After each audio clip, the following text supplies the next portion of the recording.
Howdy there folks, and welcome to Bullets for Bucks. Today we're going to test out the Grayboe Eagle Pro Stock, the Christensen Ridgeline 300 PRC rifle, and the Track Torque UHD ELR rifle scope. So we're going to talk about each part of this system and then test it out at the range and show you that. All right, here we have the Track Torque 4-25 rifle scope with the Christensen Ridgeline. This is the carbon Ridgeline 300 PRC and a Grayboe stock. Really nice Grayboe stock on this. Okay, we're using 225 grain Hornady ELDM ammunition for the 300 PRC.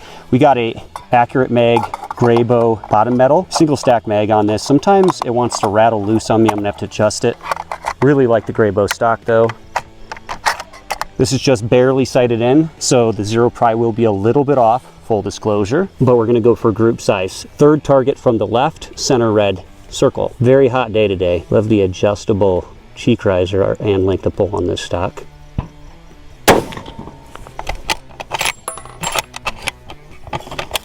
I think it's the magazine, nothing else. I don't think it's Grayboe's bottom metal. I think this magazine is just not fitting right. Let's try a different mag. It wants to vibrate out when I shoot. Off to the right there. Shooting pretty good though. It's probably half ammo weight right there. Oh yeah, wow. Good group per 300 factory ammunition, probably 3/4 MOA, maybe just under. A little bit of stringing, that's me. I'll just have to adjust the zero left, about 1 MOA. Velocities with that 300 PRC 225 grain ELDM out of this Christensen Ridgeline carbon at 2799, 2,799 feet per second. So very, very cool. All right, so starting with the Grayboe Eagle Pro Stock.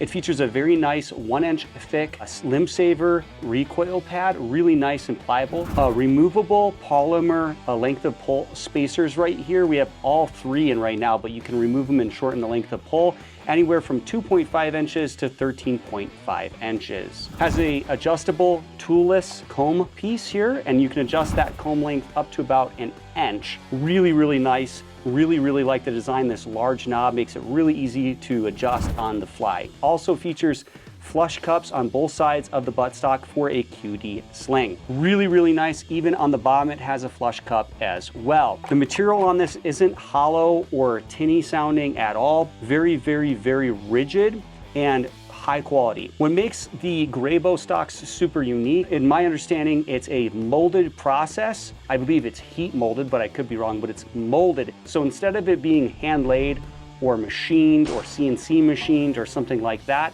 it's actually molded to extremely tight tolerances, making it extremely strong and fit your barreled action extremely well. And I gotta say, I have nothing but good things to say about Grayboe, as I've been testing out 2 of their stocks for about a year now with 0 issues. Has about a 45-degree angle grip right here. Nice palm swell in it, not overly large or super slim. Then coming forward, features a really nice Grayboe bottom metal with a large paddle mag release right here, flared out right here, so really easy to index those AICS magazines to take them in and out. This is an MDT magazine, and it's 3.85 CIP plus, because this is a 300 PRC. Really nice hard anodized finish on that as well. Then coming forward, you have a nice fore end here, not super thick or slim, just I'd say size medium, so to speak.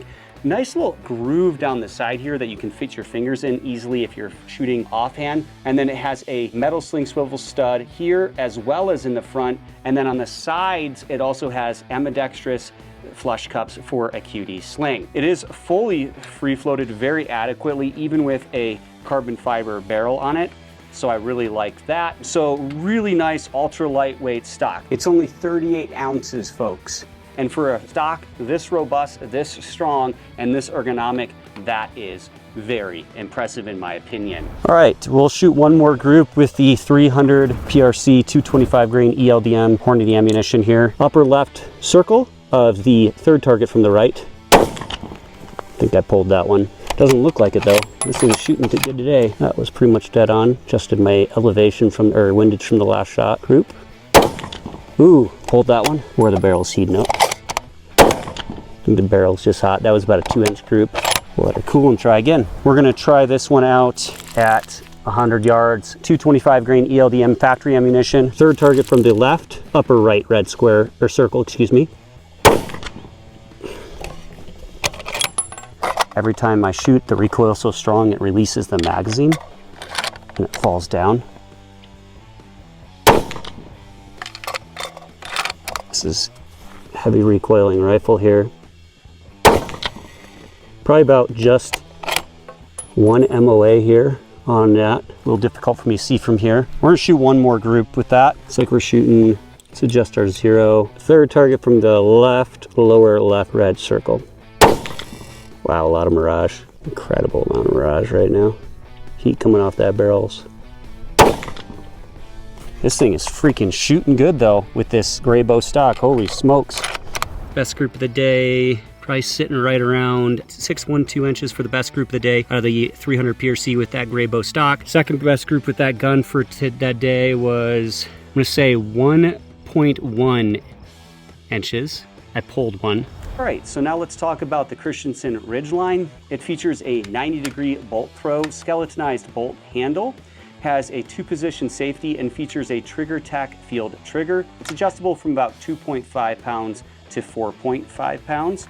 Side bolt release on the side here has a spiral fluted bolt body that is polished, 2 locking lugs, 2 plunger ejectors, and a claw style extractor here. Let's go ahead and push this in. It rides very smooth in the receiver. It's a little bit loose and sloppy compared to, say, a Remington 700 or a Tikka T3X or something like that, but it rides really smooth and fluid. The receiver on this is a Remington 700 clone, so the recoil lug is sandwiched between the receiver and the barrel. I prefer a receiver with a 1-piece integral recoil lug instead of it being a separate piece, but okay. The receiver is Cerakoted, features a Christensen Ridgeline carbon fiber wrapped barrel, and is threaded 5/8 by 24 and does come with a Cerakoted radial muzzle brake. Now, if you've seen my videos in the past, you're gonna say, wait, isn't that the Christensen you had problems with? Yes, it is. Now taking a look at the Christensen, it extracted the brass straight up into the windage turret of my scope. I moved the scope, still did it, and I've had that scope on other bolt actions, and I've shot a lot of bolt actions with different scopes, and I've never had that problem ever.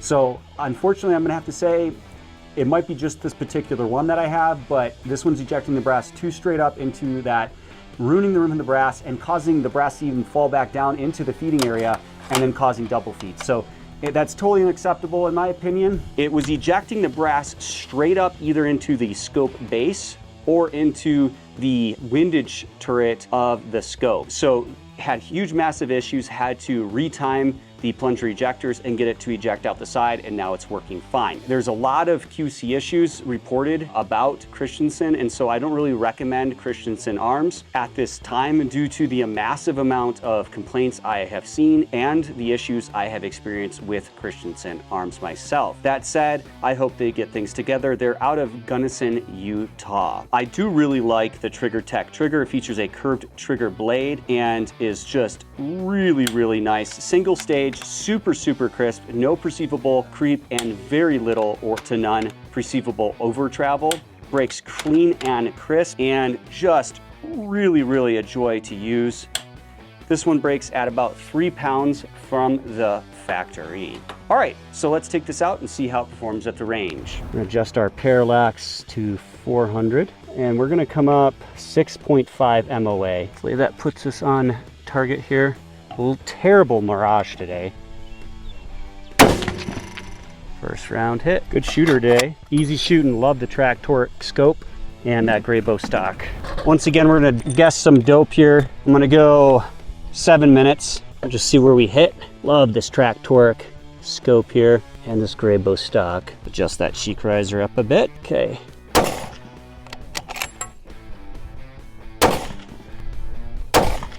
Wish I knew where I was hitting so I could adjust.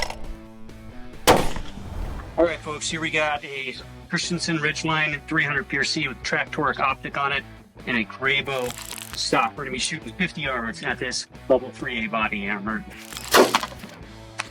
If this Hornady 225 grain ELDM bullet going 28-12, I believe is what it was velocity-wise, didn't go through this, I'm gonna be super impressed with this level 3A body armor. Oh my gosh, I don't think it did. It didn't. All right, folks, this is awesome. This body armor, actually it had the hardest time, I think, stopping that 143 grain ELDX ammunition, partly because of the bullet construction and I think the velocity, and I shot it kind of high because I was gonna go 1, 2, 3 to kind of save room for each bullet. But it didn't go through, just kind of blew some material out the back. 308, so this was 6.5, 308, 300 PRC. Look at the size of that lump there, folks, and it did not go through. Obviously, it tore the fabric around the edges, but that did not go through. Super impressive. All right, so moving up to the scope, we're gonna take a look at this Track Toric UHD ELR 4 to 25 by 50 rifle scope. This thing is absolutely awesome. So let's take a look at it. It's got a fast focus eyepiece here at the rear that's rubberized and knurled, super smooth. Coming forward, you have the magnification ring. It's an aluminum knurled knob,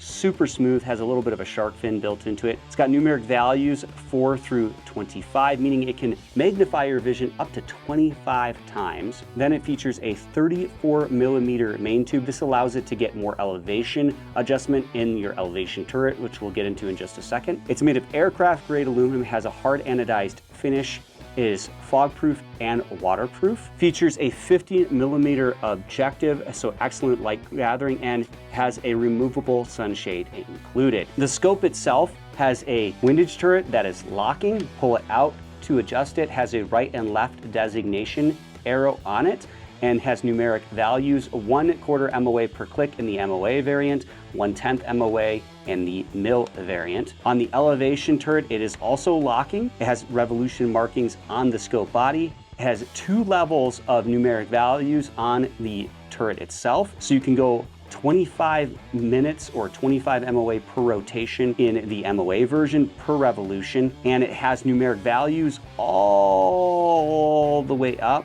to 49 MOA, which is just insanely incredible. Features a hard positive 0 stop system as well, and the hash mark on the scope body matches up with the hash mark on the turret. On the left side, you have a really smooth and easy to adjust fluid parallax knob with numeric values, and then coming out to the left, you have on-off illumination. Takes a CR 2032 battery in the cap there. Like I said, this scope is made in Japan, features a Christmas tree style reticle, and is first focal plane, meaning that as you magnify in, the reticle size also increases with your image size. Has numeric values every 10 MOA and hash marks every MOA for both windage and elevation. Super clean, crisp reticle on this. No bleed out on the illumination. Glass is superb. Almost no perceivable edge distortion or chromatic aberration. The scope features a 3.6 to 3.8 inch eye relief. And one cool thing about this is as you magnify in, your eye relief is very consistent compared to most scopes where you really got to adjust your head forward or back as you magnify in or out. This scope, not so much, pretty much right on target. It utilizes Ultra HD glass and is 13.5 inches long, so actually a pretty compact form factor given its specifications. It is argon purged for fog proofness, and it's 39 ounces. So it's definitely not a scope you'd want to use necessarily hunting or packing with for a long way. Where this really shines, and this is crazy, it has 160 minutes of elevation adjustment in it. 160 minutes. That means this scope is designed in such a way that you could dial out and shoot targets past a mile just using your turret, meaning you don't have to use holdover in the reticle. 160 minutes of elevation could probably get you out to 2,000 yards, maybe even with some rifles past 2,000 yards to maybe 3,000 yards. Absolutely insane. So this rifle scope is specifically designed for long range and ELR precision shooters. In my opinion, one of the best scopes on the market for precision long range shooters, or ELR shooters, which are extreme long range shooters. Probably one of the best values on the market today. Absolutely love it. Okay, gray bow stock, Christensen 300 PRC, 1,050 yards, Track Toric scope here. Ready? This barrel's getting hot now. My barrels might have to cool. I think it's getting too hot. Ready? All right, so now that we're back at the range, I gotta say, now that I've fixed the ejection issue with this Christensen Ridgeline, it actually functions pretty well. It feeds, it extracts, and shoots relatively accurately. It's definitely capable of sub-MOA accuracy with Hornady factory ammunition. Hope you enjoyed this review of the Christensen Ridgeline Track Toric UHD ELR scope and the gray bow stock. Thanks for watching Bullets for Bucks. Check out this next video and subscribe.